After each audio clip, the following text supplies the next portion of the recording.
안녕하십니까. 고대주술연구소입니다. 새벽에 주술 의식을 하다 보면은 참 다양한 일을 겪죠. 제가 이제 그동안 누누이 말해왔지만, 여름에는 뭐랄까, 여자 귀신이 많이 보이고요. 그리고 산에는 이상하게 할아버지들이 좀 많이 돌아다녀요.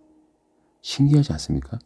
모르겠습니다. 다른 분들은 뭐 할머니 귀신 만났다 그러신 분도 계시는데, 저는 그 한겨울이에요, 여러분. 그 잠바를 안 입으면 감겨울이는 그 한겨울인데도 맨발에 반바지에 그리고 민소매 메리아스 같은 거 있죠. 그거 입고 머리 거의 다 빠지고 그런 할아버지들이 막 돌아다녀요, 산에. 처음엔 사람인 줄 알았어요.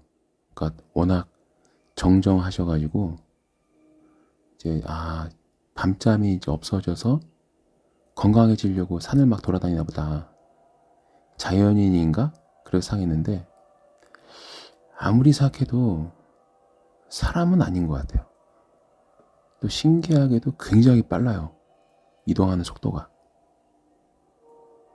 거의 산에서 사는 사람 아닌가? 그런 생각이 들 정도로.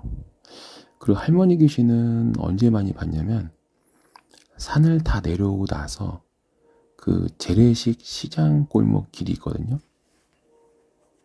그리고 이제 약간 오래된 빌라 있죠. 그런데 정말 춥거든요. 한겨울이니까.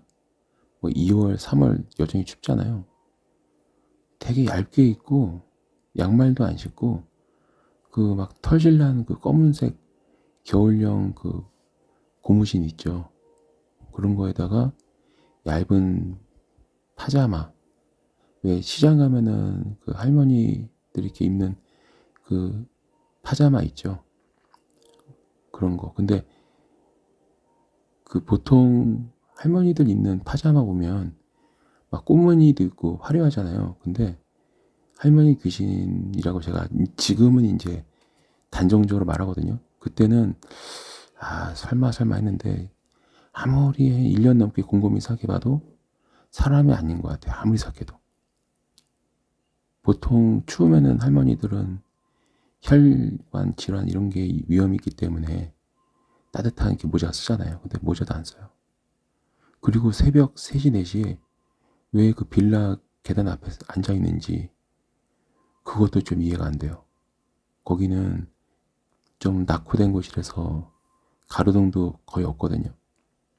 가끔 CCTV는 있지만, 그리고 또 산 기슭에 있는 양말도 안 신고 되게 춥거든요. 참 지금 생각해도 사람은 아닌 게 확실해요. 그리고 왜 건장한 청년 그런 막 건장해 보이는 남자 귀신은 아직까지는 못 봤습니다. 아무래도 그 여자 귀신이 많은 이유가 아무래도 사회적 약자니까 억울하게 살다가 가신 분이 많아서 그런 거 아닐까? 그런 생각이 듭니다. 근데 하필이면 또 왜 건장한 체격의 남자 귀신은 잘 안 보일까? 제가 곰곰이 생각해 봤거든요.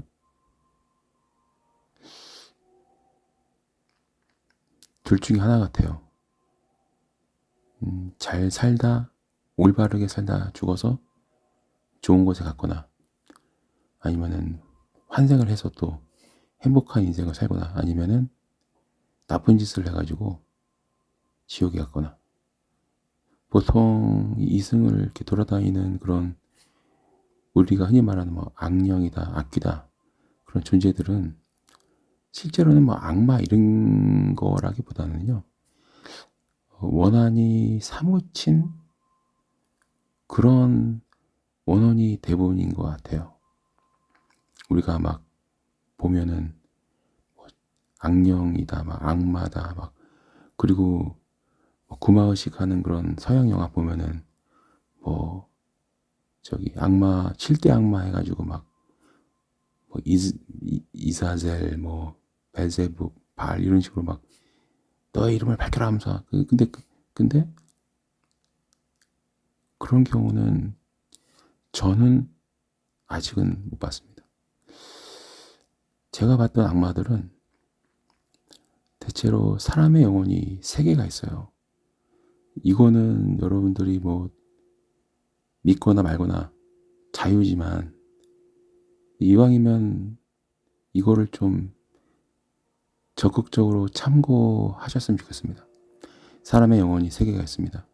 이게 정설이라고 저는 생각하고 지금은 그런 주장하는 책들이 많이 없는데 예전에는 그 도인들이나 이런 분들이 막 작가들이 막 1년, 2년 막 설득해가지고 책도 내고 할 때가 있었거든요. 지금은 이제 인터넷상 게시물이 많아가지고 이제 책에 대한 어떤 수요가 매니아층이나 지식층에 한해서 있고 대부분 책 아니잖아요. 근데 옛날에는 TV 아니면 책이었거든요. 라디오, 책, 그러니까 TV, 라디오, 책. 저도 책을 많이 읽게 된 이유가 행복한 세대죠. 그런 시대를 살았기 때문에 책을 많이 봤거든요. 그게 지금도 독서 습관이 그래서 남아있는 거고요. 왜냐면 책이라는 거는 작가가 오랫동안 고민하면서 썼기 때문에 되게 좀 진득한 그런 내용들이 많거든요. 요즘이야 이제 인터넷은 뭐 진짜 막 개차반 같은 글들이 넘쳐나죠. 그 글이 자기를 나타낼 거라는 그런 인식조차 없습니다. 근데 옛날에는 책 한 권을 되게 심사숙고해서 출판하고 막 그러던 시절이었거든요. 아무나 출판할 수 있는 것도 아니었고 그 책에 인간의 영혼이 3개라는 그 정설이 있었어요. 지배적인 믿음. 지금이야 얼마나 많은 분들이 이걸 알지 모르겠지만 첫 번째는 우리가 꿈을 꿀 때 자유롭게 돌아다니는 하나의 영혼이 있고요. 두 번째는 이제 목숨이 끊어져야 자유로워지는 영혼이 있고요. 그리고 이제 화장을 하지 않고 묘에 붙이면 백골이 진토가 될 때 빠져나오는 영혼이 있습니다. 불교에서나 바이킹이라든가 여러 가지 동서양의 모든 문화권에서 화장하는 그런 그 관습은요, 빨리 이 세계의 영혼을 자유롭게 해주는 그런 의식입니다. 저는 그 한 개의 영혼, 즉 유체 이탈이죠. 그 한 개의 영혼으로 악마도 보고 또 천사 같은 경우는 제가 20살 때 그냥 두 눈으로 봤어요. 잠든 것도 아니고 꿈도 아니고 그냥 생생하게 봤어요. 그래서 제가 믿음이 되게 강하거든요. 어떠한 경우에도 흔들림이 없습니다. 그걸 저는 그 경험을 지금도 두고두고 좀 특별한 축복이라고 저는 생각을 해요.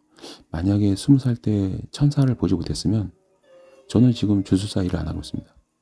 근데 종교적 믿음도 없었을 겁니다. 근데 그때 악령 들린 집에 한 10몇 년 살면서 제가 위험한 순간에 결정적일 때 거의 막 정신이 나가려고 한 순간에 저를 구해준 천사 2명 지금도 눈에 생생하게 선호합니다.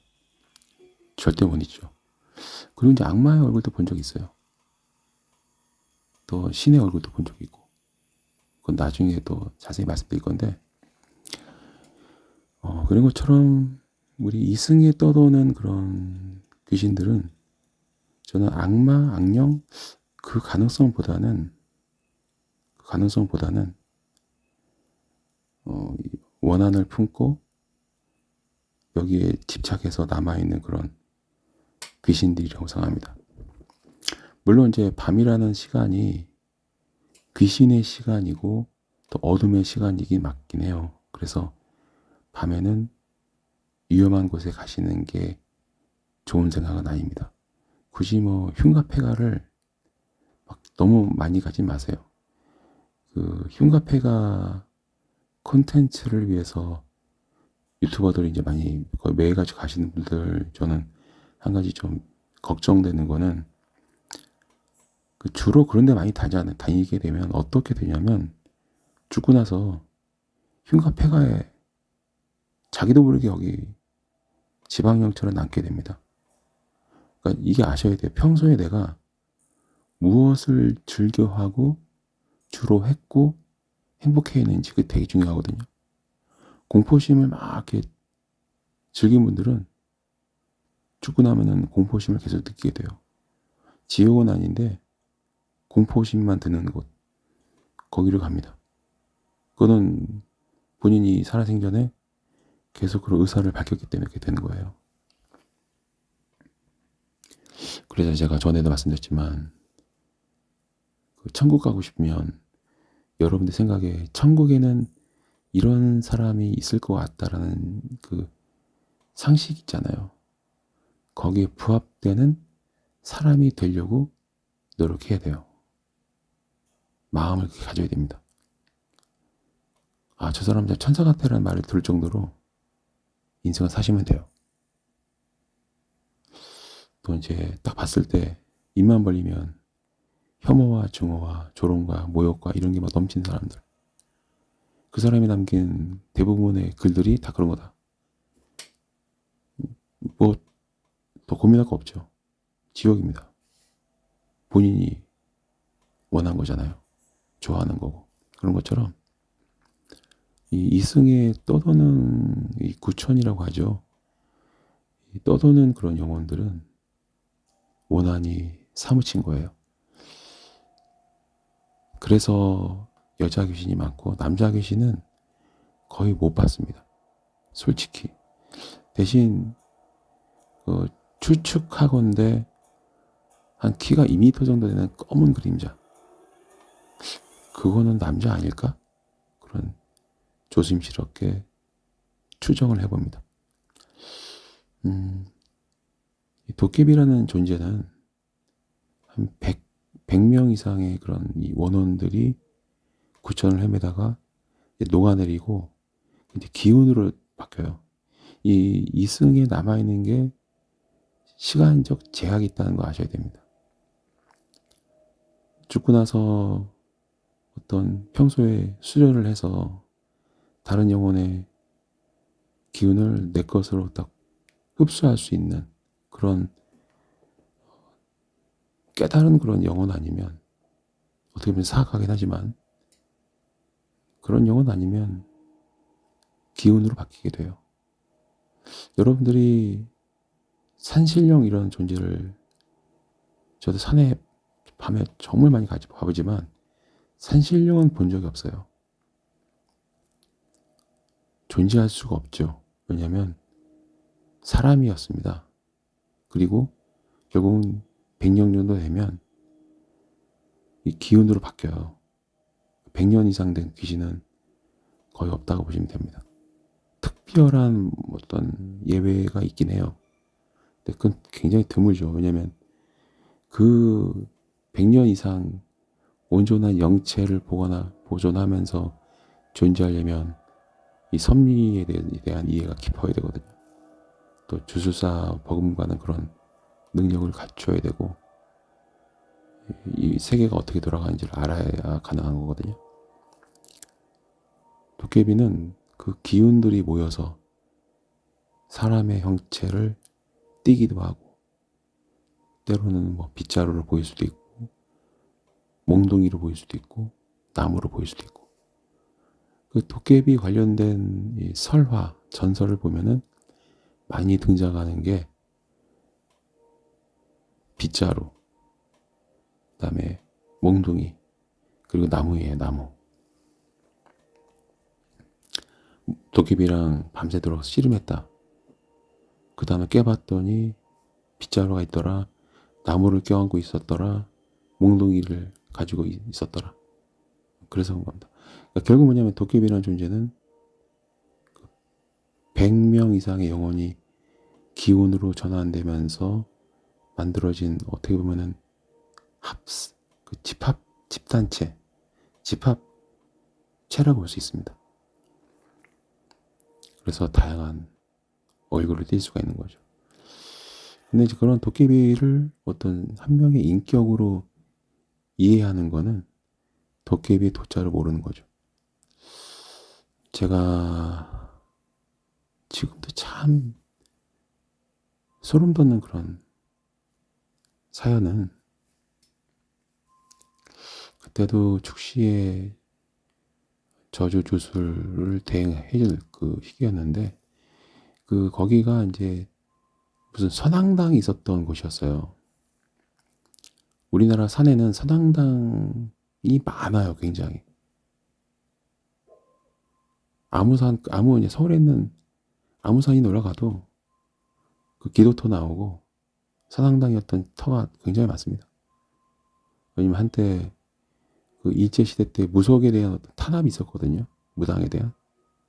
왜 무당에 대한 탄압이 있었냐면, 샤머니즘을 통해서 일본 천황을 저주하고 이런 걸 할까봐 엄청나게 탄압을 한 적이 있었습니다. 그러니까 당연히 어떻게 해요? 산으로 도망가는 거죠. 때로는, 그래도 이제 메이지 유신 이후에 이 천주교에 대한 견제책으로 일본은 불교를 선택했단 말이에요.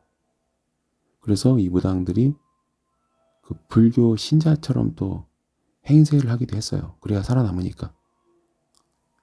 불교에는 저주가 없거든요. 근데 무속에는 저주가 있거든요. 그래서 철저하게 오랫동안 전승되는 무속의 뿌리를 끊기 위해서 또 굉장한 많은 탄압이 이루어졌습니다.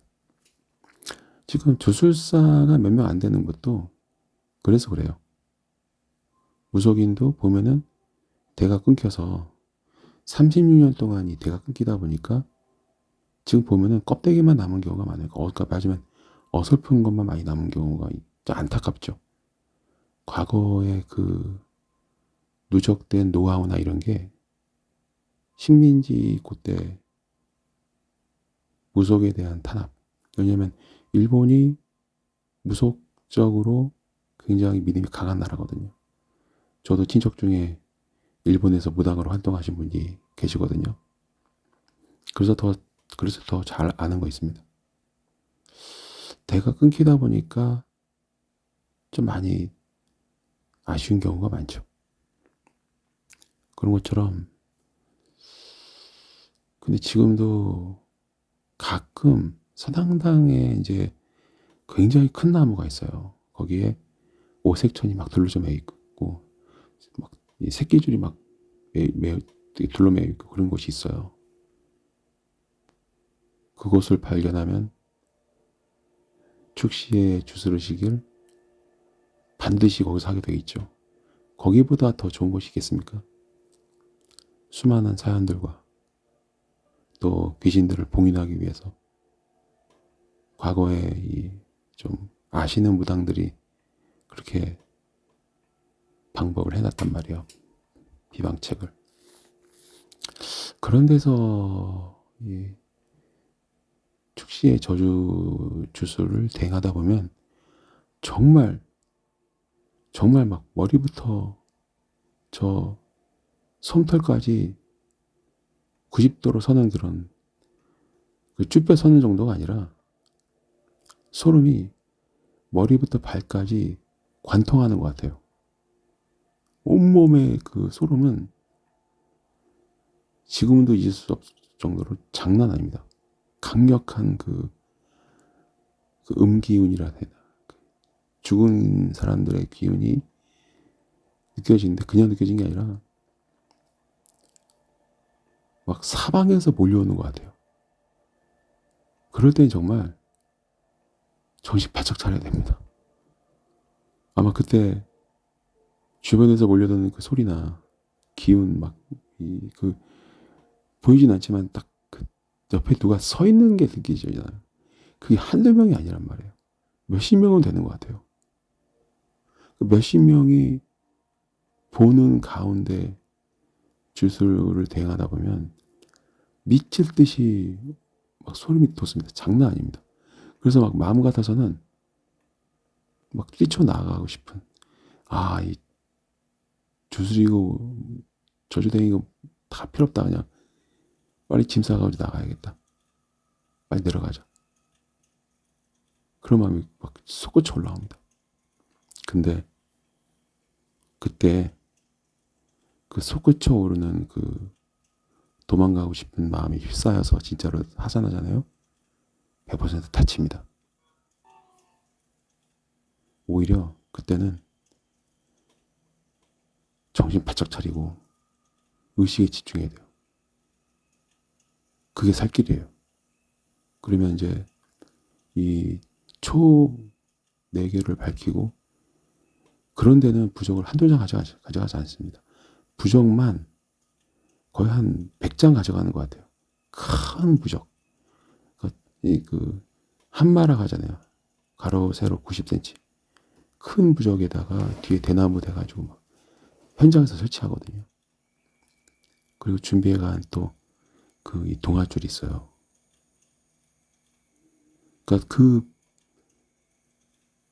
축시의 저주 대행을 하기 위해서 선앙당 그 큰 나무에서는 엄청나게 큰 부적을 사용합니다. 거의 병풍처럼 깔아요. 안 그러면 안 되니까.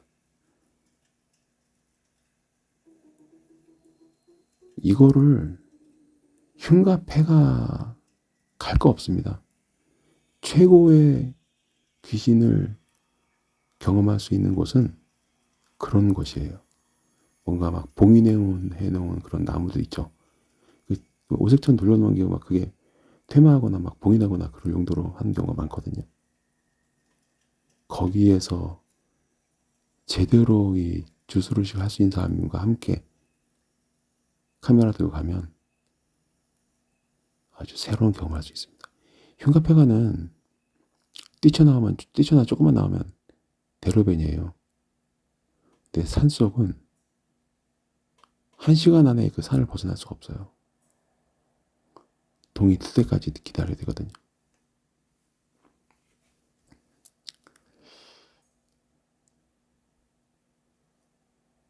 이런 경우가 굉장히 많았습니다.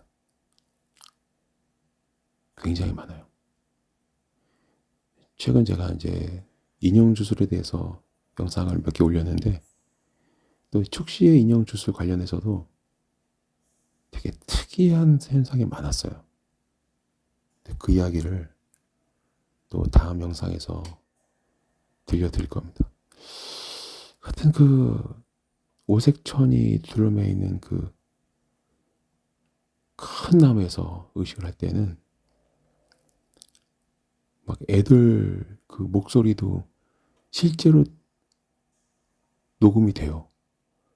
근데 현장에 있을 때는 그 소리를 못 들었어요. 그럼 뭐만 봤냐면 애가 막 산인데 빙빙 돌면서 뛰어노는 거. 옆에서 엄마가 마치 지켜봐주고 있고, 엄마의 시야 안에서 막 뛰어노는. 그게 막 즐겁다기보다는 그냥 뛰어노는 웃음소리. 나중에 들어보면 애 웃음소리가 녹음이 돼 있어요. 그 제가 이제 채널에 올려놨죠. 애가 보였어요. 하지만 계속 볼 수 없습니다. 깊은 산 속에서 그 나한테 어떤 그냥 자기가 막 뭔가 하고 있는 그 귀신은 쳐다보면 안 됩니다. 계속 쳐다보면 그걸 부르는 거예요, 나한테. 그래서 봐도 못 본 척하고 의식에 집중해야 되는 거죠.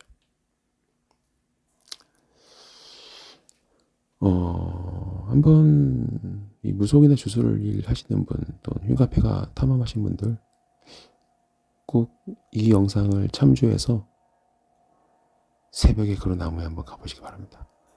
산 좀 중턱에 있을 거예요. 가보시면 새로운 경험을 하실 수 있을 겁니다. 네, 오늘 이야기는 이만 마치도록 하겠습니다.